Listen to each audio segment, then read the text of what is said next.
बहुत जल्द आ रही है ओनली न्यूज ग्रुप की news magazine the news ocean, जहां आपको मिलेगी हर खबर सच की तह तक। लहरों से डरकर नैया पार नहीं होती और कोशिश करने वालों की कभी हार नहीं होती। खूब फेसबुक पर आप शेयर करते हैं, इसको व्हाट्सएप पर खूब शेयर करते हैं। जब अपनी बात आती है तो इसको बस व्हाट्सएप और फेसबुक तक ही रहने देते हैं। छोटी मोटी समस्या आती नहीं है कि आप छोड़कर चले जाते हैं। आप सोच रहे होंगे कि आज सर ने बिना स्वागत किए, बिना नमस्ते किए हुए इस बात की शुरुआत क्यों कर दी। आपका स्वागत है ओनली यूपीएससी पर। ये इकोनॉमिक्स की अगली क्लास है। शुरुआत वहाँ से हमने इसलिए किया क्योंकि मैं देख रहा हूँ आपका थोड़ा मोटिवेशन कम हुआ है। ठंडी के महीने में अधिकतर जो मशीनें होती हैं वो काम करना थोड़ा स्लो कर देती हैं, लेकिन इसका कतई मतलब नहीं होता है कि इंसान अपने काम को थोड़ा स्लो कर दे। क्योंकि ठंडी है तो कपड़े हैं, पहनिए, बैठिए, अब बैठ जाइए 4-4, 5-5 घंटे के लिए और पढ़ाई करते रहिए। पढ़ाई में आपकी थोड़ी कमी आई है, उसका रिस्पांस हमें दिख जाता है कि आप किस तरीके से वीडियोस को देख रहे हैं, कितनी देर तक देखते हैं वो भी पता चल जाता है। तो आपकी लापरवाही छिपी नहीं है हमसे, हमें पता है कि ये कहीं ना कहीं आप थोड़ा बहुत गलती कर रहे हैं। तो ऐसा है कि एक बढ़िया अवसर आपको मिला है कि आप बिना फीस के घर बैठे यूपीएससी जैसी कोचिंग कर सकते हैं। तो इसका मजबूती के साथ, मेहनत के साथ फ़ायदा उठा लीजिए और अपने भविष्य को बेहतर कर लीजिए। यूपीएससी की तैयारी जो नहीं भी कर रहे हैं वो भी अगर एक बार ध्यान से इसको सुनेंगे तो उनका जो एक नागरिक के तौर पर जिम्मेदारी है उसमें उनका जो है ज्ञान बढ़ेगा, देश दुनिया की चीज़ों को समझ पाएंगे और ये अल्टीमेटली फायदे की ही बात होती है। बहुत सारे गवर्नमेंट स्कीम, योजनाएं आपके लिए गवर्नमेंट बनाती है और बहुत सारे फायदे उससे आपके हो सकते हैं, लेकिन अवेयरनेस ना होने की वजह से आप उसका लाभ नहीं ले पाते हैं। जो पढ़ाई से अलग है, जिनको कोई कंपटीशन का एग्जाम नहीं देना है, वो अपने आप को उस जोन में डाल लेते हैं कि हमको तो नहीं मतलब है पढ़ाई करने से। वो किताब को अपना दुश्मन समझते हैं, निरपेक्ष समझते हैं। हमको किताब से कोई मतलब ही नहीं है, हमको पढ़ाई से कोई मतलब ही नहीं है। अखबार तो बस वो उन चंद पॉलिटिकल खबरों के लिए पढ़ते हैं जिससे उनको मजा आता है, और उसके बाद में आए दिन अपने हालात पर रोना तो आप देखते ही हैं कि सरकार कुछ नहीं कर रही, व्यवस्थाएं कुछ नहीं कर रही हैं।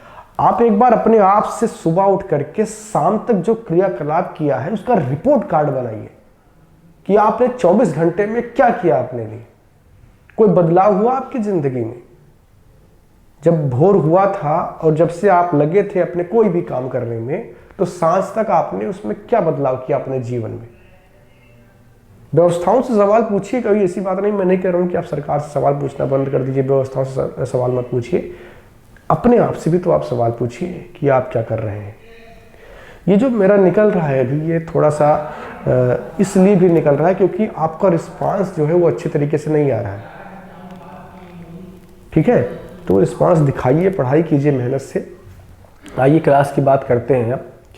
और एक जानकारी आपके लिए, जानकारी ये कि पॉलिटी की क्लास बहुत ही जल्द शुरू होने वाली है, तो इसलिए आप बिल्कुल कमर कस के नया नोट्स खरीद के रख लीजिए।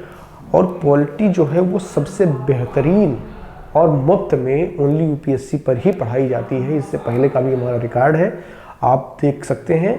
और इस बार बहुत सारे नए अपडेट, नए तरीकों के साथ वो आपके सामने आएगा और बहुत ही इंटरेस्टिंग और मज़ेदार होने वाला है। ठीक है, चलिए क्लास की बात कर लेते हैं।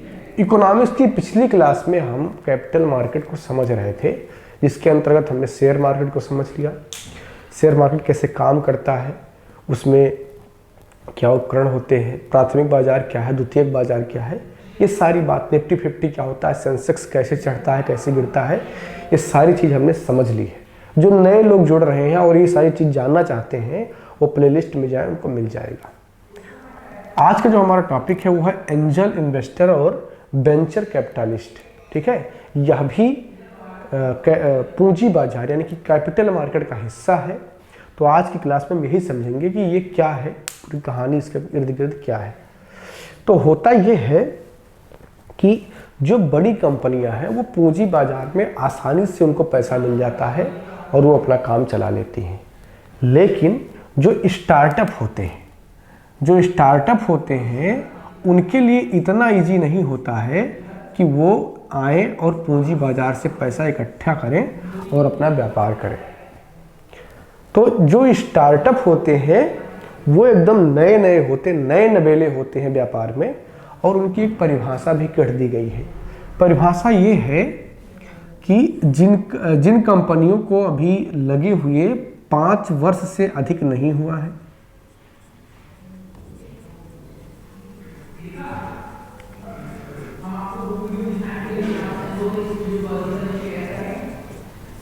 पाँच वर्ष से अधिक नहीं हुआ है, ठीक है, जिनका एक वित्तीय वर्ष में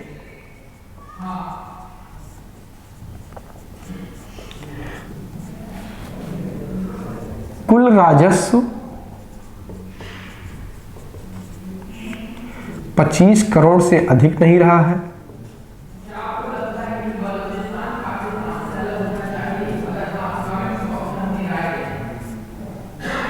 एक वित्तीय वर्ष में कुल राजस्व 25 करोड़ रुपए से अधिक नहीं रहा है, ठीक है। और तीसरा, वह किसी गैर पारंपरिक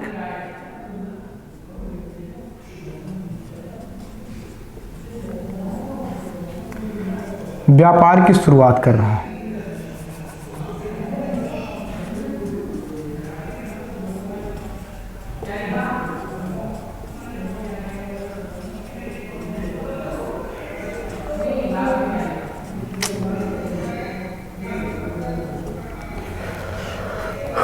हम इस पे आएंगे, उससे पहले आपको स्टार्टअप समझना है कि स्टार्टअप क्या होता है और स्टार्टअप कंपनी क्या होती है। तो स्टार्टअप कंपनी उन कंपनियों को कहेंगे जिनकी स्थिति इस प्रकार परिभाषित हो, ठीक है, जिनको लगे हुए अभी 5 वर्ष से अधिक नहीं हुआ है, या एक किसी वित्त वर्ष में उस 5 वर्ष के दौरान उनका जो कुल राजस्व है वो 25 करोड़ से ऊपर नहीं हुआ है, और वह गैर पारंपरिक व्यापार में लगी हैं। गैर पारंपरिक व्यापार का मतलब कि वह व्यापार जो परंपराओं में नहीं चल रहे हैं। आपकी परंपराओं में कौन से व्यापार चल रहे हैं?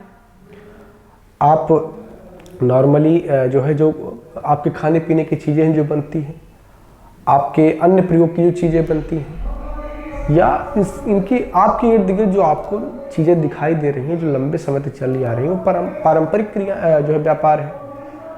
नए व्यापार का मतलब कि प्रौद्योगिकी के क्षेत्र में कोई नया व्यापार शुरू हो रहा हो, ठीक है, या ई कॉमर्स में कोई नया व्यापार शुरू हो रहा हो, तो उसको स्टार्टअप की संज्ञा दी जाती है, ठीक है। तो ये इतने मापदंड होते हैं किसी कंपनी को स्टार्टअप कहने के लिए। अब आते हैं एंजल इन्वेस्टर और वेंचर कैपिटलिस्ट पर, ठीक है।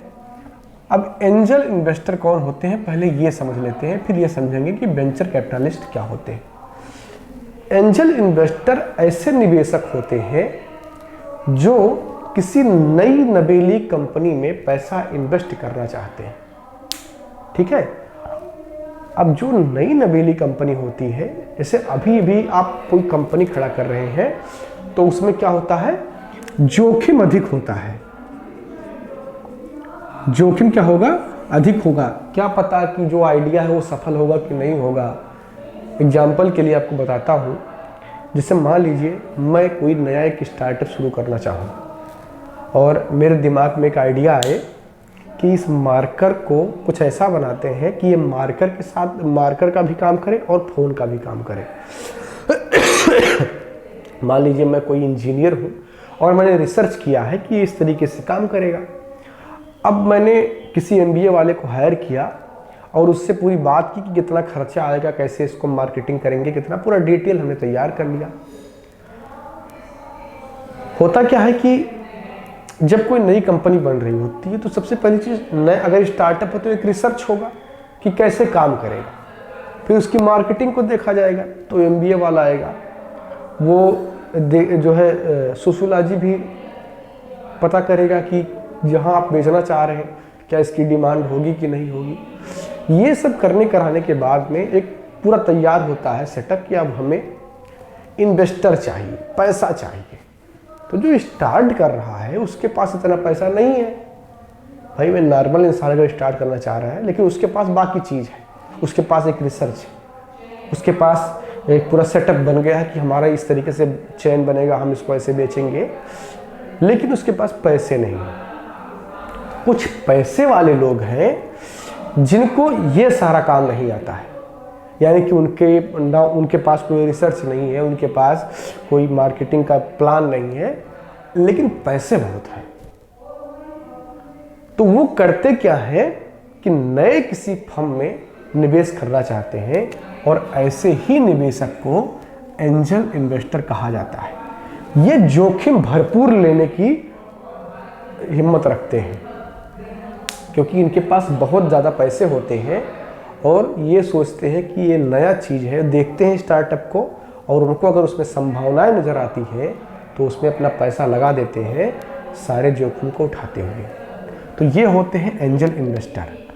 एंजल इन्वेस्टर जो होते हैं, ये चूंकि शुरुआत में पैसा लगा रहे हैं, तो ये कंपनी के मालिक की हैसियत से ज़्यादा अपने आप को जोड़ना चाहते हैं। इसे जब इन्वेस्ट कर रहे हैं, जिस अनुपात में इन्वेस्ट करेंगे उस कंपनी को बनाने में, उस अनुपात में वो कंपनी के मालिक होंगे, ठीक है, उतना शेयर उनके पास होगा। तो ये जो एंजल इन्वेस्टर है, इनका महत्वाकांक्षा होता है, जो इनका एम्बिशन होता है, उस कंपनी में मालिक का ओहदा टाइप का जो उनका एम्बिशन है वो होता है, और वो नए नए स्टार्टअप आइडियाज़ को पकड़ते हैं, उसमें पैसा लगाते हैं, और इस तरीके से वो अपना व्यापार करते हैं। तो ये हो गए आपके एंजल इन्वेस्टर। अब बात करते हैं कि वेंचर कैपिटलिस्ट क्या है। आप विषयांतर मत होइएगा, ये कैपिटल मार्केट का ही बात है। कैपिटल मार्केट में क्या होता है कि प्लेयर्स होते हैं, तो जो छोटे प्लेयर्स हैं या जो इच्छुक प्लेयर्स से पैसे के, वो दूसरे से डिमांड करते हैं, और डिमांड करने के तरीके हैं, शेयर मार्केट है या डिवेंचर है, ये सब क्या है, तरीके हैं। तो उसी जो है कैपिटल मार्केट की यहाँ पर बात हो रही है। कैपिटल मार्केट के अंतर्गत इसको इसलिए रखा जा रहा है क्योंकि जो पैसा वो ले रहे हैं वो क्या होता है, 365 डेज से ऊपर का होता है, और जब 365 डेज से ऊपर का लेन देन जो होता है उसे हम पूंजी बाजार में ही रखते हैं, ठीक है। अब बात करते हैं वेंचर कैपिटलिस्ट की। तो यहाँ जो एंजल इन्वेस्टर है ये व्यक्तिगत होते हैं, यानी कि मोस्टली 1 या 2 लोग होते हैं जो अपना पूरा पैसा लगाते हैं किसी स्टार्टअप को बनाने में। लेकिन जो वेंचर कैपिटलिस्ट है ये लोगों का समूह होते हैं।